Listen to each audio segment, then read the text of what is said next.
Good morning everyone, welcome to portal Pathshala. आज हम discuss करेंगे Bihar SI special 25 most important questions. तो वीडियो को एंड तक जरूर देखिएगा और बताइएगा क्वेश्चंस कैसे थे और वीडियो कैसा लगा। Now let's begin. हमारा पहला क्वेश्चन है, इनमें से कौन सा विकल्प दिल्ली सल्तनत पर शासन करने वाले राजवंशों का सही क्रम देता है, जो पहले सम्राट से शुरू होता है और अंतिम सम्राट के साथ समाप्त होता है। इसका आंसर है ऑप्शन नंबर डी, पहले मामलुक वंश, फिर खिलजी वंश, तुगलक वंश, फिर सैयद वंश और अंतिम में लोधी वंश। मामलुक वंश का शासनकाल था 1206 से 1290 और मामलुक वंश के पहले सम्राट थे कुतुबुद्दीन ऐबक और इस वंश के अंतिम शासक थे मुइज़-उद-दीन ककाबाद मामलुक वंश के अंतिम शासक थे। फिर आता है खिलजी वंश। खिलजी वंश का शासनकाल था 1290 से 1320। इस वंश के पहले सम्राट थे जलालुद्दीन फिरोज खिलजी और अंतिम सम्राट थे कुतुबुद्दीन मुबारक शाह। नेक्स्ट है तुगलक वंश। तुगलक वंश का शासनकाल था 1320 से 1414। इस वंश के पहले शासक थे गयासुद्दीन तुगलक और अंतिम शासक थे नासिरुद्दीन महमूद शाह तुगलक। उसके बाद आता है सैयद राजवंश। सैयद राजवंश का शासनकाल था 1414 से 1451। इस वंश के पहले शासक थे सैयद खिजर खां और अंतिम शासक थे अलाउद्दीन शाह। उसके बाद अंतिम शासक आता है दिल्ली सल्तनत का लोधी राजवंश। लोधी राजवंश का शासनकाल था 1451 से 1526। इस वंश के पहले शासक थे बाहुल खान लोधी और अंतिम शासक थे इब्राहिम लोधी। तो उम्मीद है अच्छा लगा होगा। आगे बढ़ते हैं। भारत में सबसे छोटी जनसंख्या वाला राज्य है सिक्किम। भारत में सबसे छोटी जनसंख्या वाला राज्य है सिक्किम। 2011 की जनगणना के अनुसार सिक्किम सबसे कम आबादी वाला राज्य है। 2011 में सिक्किम की कुल जनसंख्या 6,10,577 थी। सबसे अधिक आबादी वाला राज्य था यूपी। फ्रेंड्स, ये पुराना डेटा है। अगले साल 2021 में फिर से जनगणना होगी, तब ये सारे डेटास चेंज हो जाएंगे। आगे बढ़ते हैं। सिख धर्म में लंगर की अवधारणा किसने पेश की? इसका आंसर है गुरु नानक। गुरु नानक ने सिख धर्म में लंगर की अवधारणा पेश की। लंगर का मतलब है कॉमन किचन।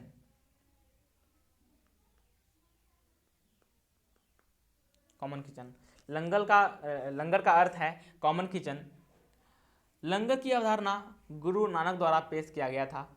गुरु नानक का जन्म 1469 में हुआ था और उनकी मृत्यु हुई थी 1539 में। लंगर एक ऐसी जगह है जहां सभी लोग अपनी सामाजिक स्थिति और धार्मिक आदेश के बावजूद भोजन करने के लिए एक साथ आ सकते हैं। यह दान और समानता का कार्य है। गुरु नानक सिख धर्म के संस्थापक थे और वे जातिगत भेदभाव और मूर्ति पूजा के खिलाफ थे। उनका मानना था कि ईश्वर एक है और ईश्वर तक पहुंचने के लिए पुजारियों की कोई आवश्यकता नहीं है। उनका जन्म ननकाना साहिब में हुआ था और ननकाना साहिब वर्तमान पाकिस्तान में स्थित है और उनकी मृत्यु करतारपुर में हुई थी। करतारपुर भी वर्तमान पाकिस्तान में ही स्थित है। आगे बढ़ते हैं। निम्नलिखित में से कौन सा एक मिश्र धातु नहीं है? इसका आंसर है तांबा। तांबा एक मिश्र धातु नहीं है। किसी अन्य धातु या किसी अन्य तत्व के साथ एक धातु के संयोजन को एक मिश्र धातु कहा जाता है। तांबा धातु है बल्कि मिश्र धातु नहीं है, जबकि पीतल, इस्पात तथा कांस्य ये सभी मिश्र धातु हैं। इस्पात कार्बन तथा लोहा मिलकर बनता है। कार्बन तथा लोहे के संयोजन को से मिलकर इस्पात बनता है। कांस्य तांबा और टीन के मिश्रण को कहते हैं। जब तांबा और टीन एक साथ मिल जाते हैं तो उस मिश्रण को कांस्य कहते हैं। पीतल में तांबा और जस्ता का मिश्रण होता है। तांबा और जस्ता के मिश्रण को पीतल कहते हैं। आगे बढ़ते हैं। इनमें से कौन सा कथन सत्य है? पहला कथन है भारत पृथ्वी के भूमध्य रेखा पर स्थित है, और दूसरा कथन है भारत पृथ्वी के पश्चिमी गोलार्ध में स्थित है। तो इसका आंसर है दोनों गलत है, बोथ आर रॉन्ग। भूमध्य रेखा एक ग्रह के केंद्र के चारों ओर एक काल्पनिक रेखा है जो ग्रह को उत्तरी और दक्षिणी गोलार्ध में विभाजित करती है। भूमध्य रेखा कुल 13 कंट्रीज से होकर गुजरती है, लेकिन यह भारत से नहीं गुजरती है। आगे बढ़ते हैं। ब्रह्मपुत्र नदी डैश पर एक गहरी घाट बनाती है। इसका आंसर है नामचा बरवा। ब्रह्मपुत्र नामचा बरवा पर एक गहरी घाट बनाती है। नामचा बरवा एक पर्वत है। यह पर्वत 7755 मीटर ऊंचा है। ब्रह्मपुत्र मानसरोवर झील के पास कैलाश सीमा के चेमायुंगडुंग ग्लेशियर से निकलती है। ब्रह्मपुत्र को अरुणाचल प्रदेश में सियांग या दिहांग कहा जाता है। आगे बढ़ते हैं।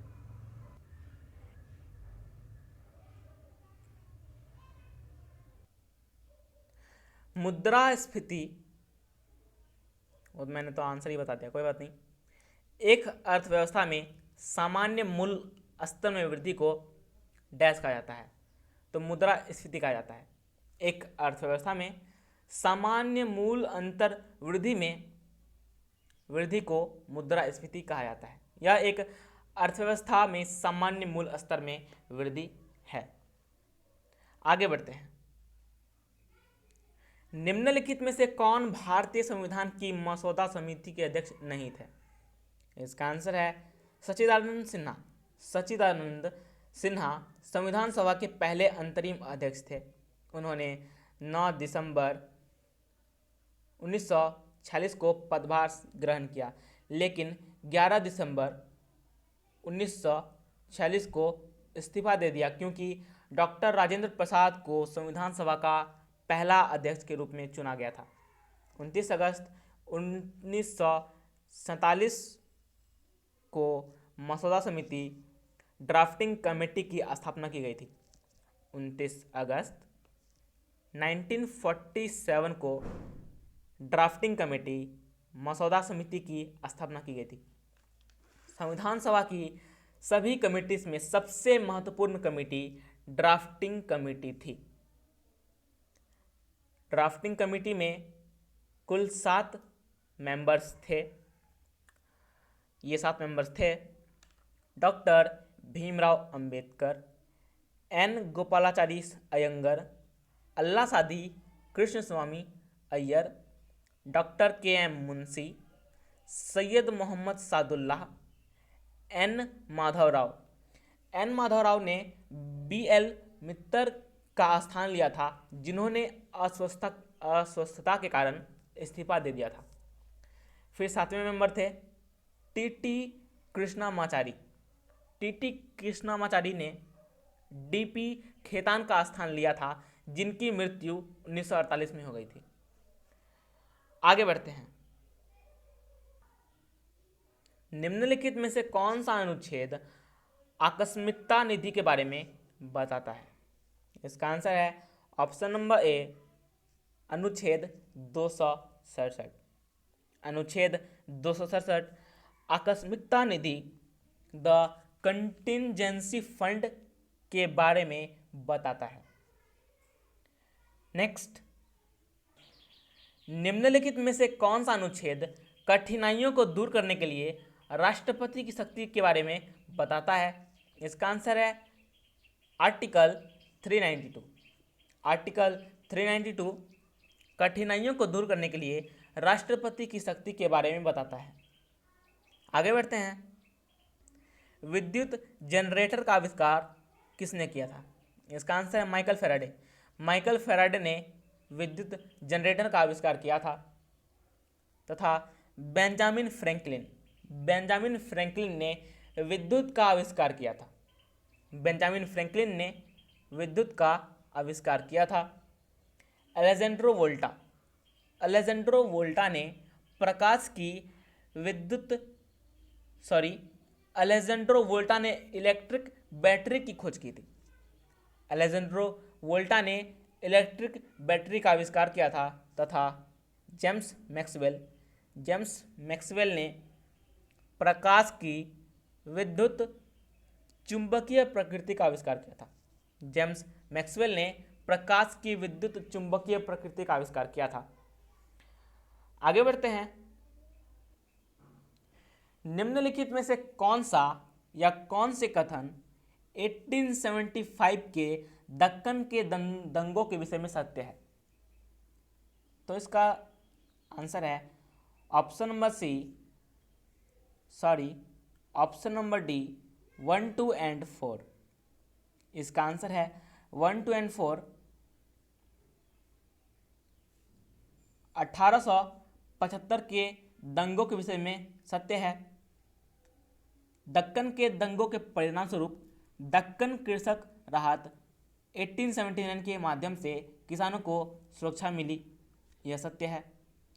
अंग्रेजों के तात्कालिक दमन के कारण दंगे पूरे महाराष्ट्र में फैले, यह भी सही है। अंग्रेज दंगों को रोकने में असमर्थ थे और पूरे महाराष्ट्र में दंगे फैल गए, यह बिल्कुल गलत है। कथन तीसरा बिल्कुल गलत है। फोर्थ स्टेटमेंट, दक्कन में कपास में सहसा वृद्धि जो अमेरिका में गृह युद्ध से उत्पन्न कृत्रिम मांग के कारण हुई थी, किसानों को कंगाल कर दिया, यह बिल्कुल सही है। तो इसका करेक्ट आंसर है इस स्टेटमेंट में, इस क्वेश्चन में स्टेटमेंट 1, 2 एंड स्टेटमेंट 4 सही है और स्टेटमेंट 3 गलत है। आगे बढ़ते हैं। धातुओं के संबंध में निम्नलिखित में से कौन सा कथन गलत है? इसका आंसर है पारे का मुख्य अयस्क कैसिटेराइट है, यह कथन गलत है। बाकी एल्यूमिनियम का मुख्य अयस्क बॉक्साइट है, यह सही है। सीसा का मुख्य अयस्क है गैलिना, यह सही है। लोहे का मुख्य अयस्क हेमेटाइट है, यह भी सही है। लेकिन पारे का मुख्य अयस्क कैसिटेराइट है, यह गलत है। पारे का मुख्य अयस्क सिनेबार होता है। पारे का मुख्य अयस्क सिनेबार होता है, सिनेबार होता है। पारा एकमात्र ऐसी धातु है जो सामान्य कमरे के तापमान पर तरल अवस्था में होता है। और टीन का मुख्य अयस्क होता है कैसिटेराइट। ये जो कैसिटेराइट यह मुख्य अयस्क है टीन का। क्लियर है? आगे बढ़ते हैं। बयोपा डैश से संबंधित एक पारंपरिक सिर की टोपी है। इसका आंसर है अरुणाचल प्रदेश। बयोपा अरुणाचल प्रदेश से संबंधित ट्राइबल्स की एक पारंपरिक सिर की टोपी है। यहाँ पे मिसटाइप हो गया है, यहाँ पे ट्राइबल लिखा होना चाहिए, जनजाति लिखा होना चाहिए। अरुणाचल प्रदेश में आदिवासियों ट्राइबल्स द्वारा पारंपरिक रूप से पहने जाने वाली टोपी को बयोपा कहते हैं। यह मुख्य रूप से नाइसी ट्राइब के लोगों द्वारा पहना जाता है। यह टोपी मुख्यतः बेंच से बनी होती है और युद्ध में सिर की रक्षा के लिए यह योद्धा के सिर पर होती है। आगे बढ़ते हैं। एक आधार कार्ड एक डैश अंक अद्वितीय संख्या है जो भारतीय नागरिकों के लिए पहचान के प्रमाण के रूप में कार्य करता है? इसका आंसर है 12। एक आधार कार्ड एक 12 अंक की अद्वितीय संख्या है जो भारतीय नागरिकों के लिए पहचान के प्रमाण के रूप में कार्य करता है। आधार सुविधा भारतीय विशिष्ट पहचान प्राधिकरण यानी unique identification authority of India UIDAI द्वारा किया जाता है। Unique identification authority of India के द्वारा आधार सुविधा प्राधिकरण द्वारा जारी दुनिया की सबसे बायोमेट्रिक पहचान पत्र प्रणाली है। आधार दुनिया की सबसे बड़ी बायोमेट्रिक पहचान पत्र प्रणाली है। भारत में रहने वाले किसी भी आयु का नागरिक इसे बनवा सकता है और इससे लाभ प्राप्त कर सकता है। आगे बढ़ते हैं।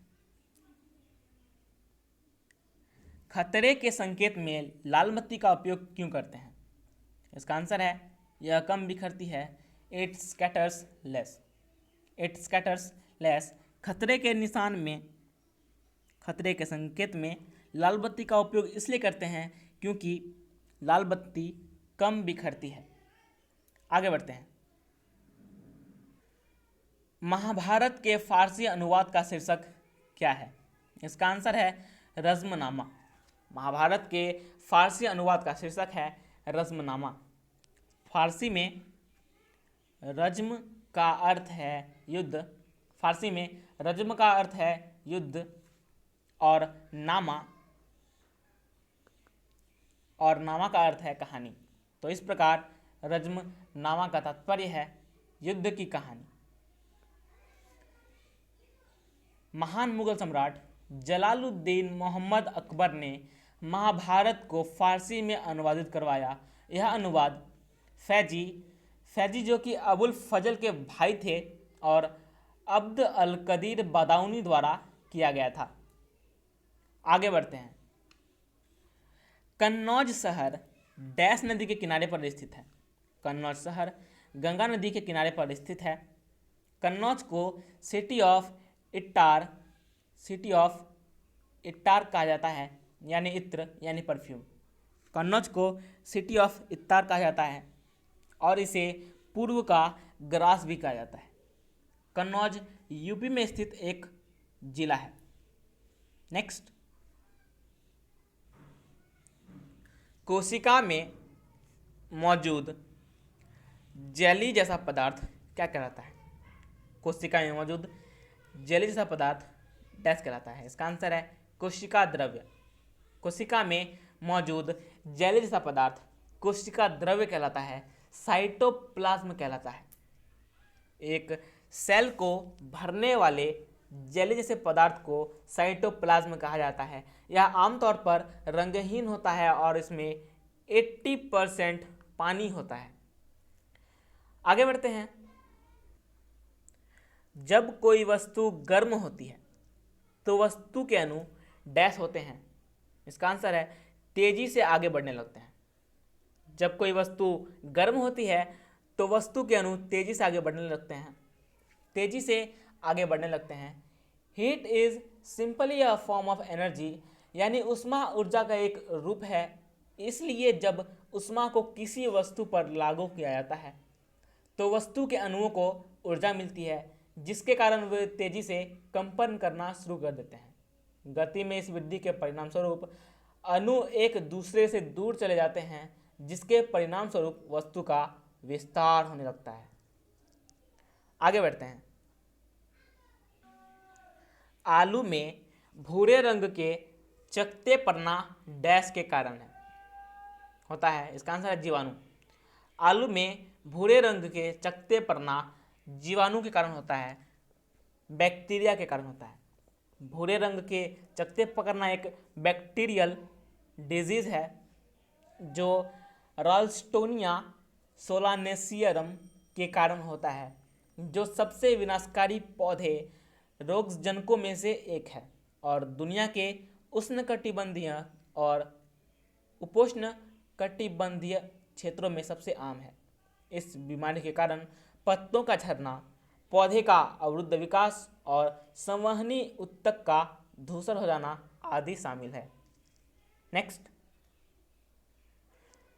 भूख हड़ताल के कारण जेल में निम्नलिखित स्वतंत्रता सेनानियों में से किसकी मृत्यु हो गई थी? इसका आंसर है जतिन दास।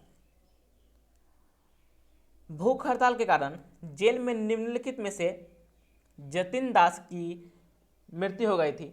जतिन दास एक भारतीय स्वतंत्रता सेनानी थे जिन्होंने 1929 में लाहौर में 63 दिनों की भूख हड़ताल के बाद जेल में मौत हो गई थी।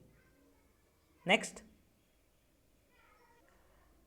नबीनगर सुपर थर्मल पावर परियोजना बिहार के निम्नलिखित में से किस जिले में स्थित है? इसका आंसर है Aurangabad. Nabinagar super thermal power परियोजना बिहार के औरंगाबाद जिले में स्थित है। आगे बढ़ते हैं। कौन सा शिलालेख स्कंदगुप्त से संबंधित है? भित्रीय स्तंभ स्कंदगुप्त से संबंधित है। भित्रीय स्तंभ में गुप्त साम्राज्य के स्कंदगुप्त के बारे में जानकारी है। महरौली लौह स्तंभ, महरौली लौह स्तंभ में चंद्रगुप्त द्वितीय के बारे में जानकारी वर्णित है। नालंदा कॉपर प्लेट और इलाहाबाद पत्थर स्तंभ, ये दोनों नालंदा कॉपर प्लेट और इलाहाबाद पत्थर स्तंभ में स्कंदगुप्त के बारे में समुद्रगुप्त के बारे में जानकारी मिलती है। भित्रीय स्तंभ संबंधित है समुद्रगुप्त से, महरौली लौह स्तंभ संबंधित है चंद्रगुप्त द्वितीय से, नालंदा कॉपर प्लेट और इलाहाबाद पत्थर स्तंभ समुद्रगुप्त के बारे में जानकारी देता है, समुद्रगुप्त से संबंधित है। आगे बढ़ते हैं। उस्ताद मंसूर निम्नलिखित मुगल सम्राटों में से किसके शासन के दौरान एक प्रसिद्ध चित्रकार थे? इसका आंसर है जहांगीर। उस्ताद मंसूर जहांगीर के शासनकाल के दौरान एक प्रसिद्ध चित्रकार और दरबार कलाकार थे। तो दोस्तों, वीडियो आपको कैसा लगा और क्वेश्चंस कैसे थे कमेंट में ज़रूर बताएं, और अगर पसंद आया हो तो लाइक करें, शेयर करें और सब्सक्राइब करें पोर्टल पाठशाला को, और बेल आइकन को भी जरूर प्रेस कर लें ताकि कोई भी अपडेट आपसे मिस ना हो पाए। Thank you.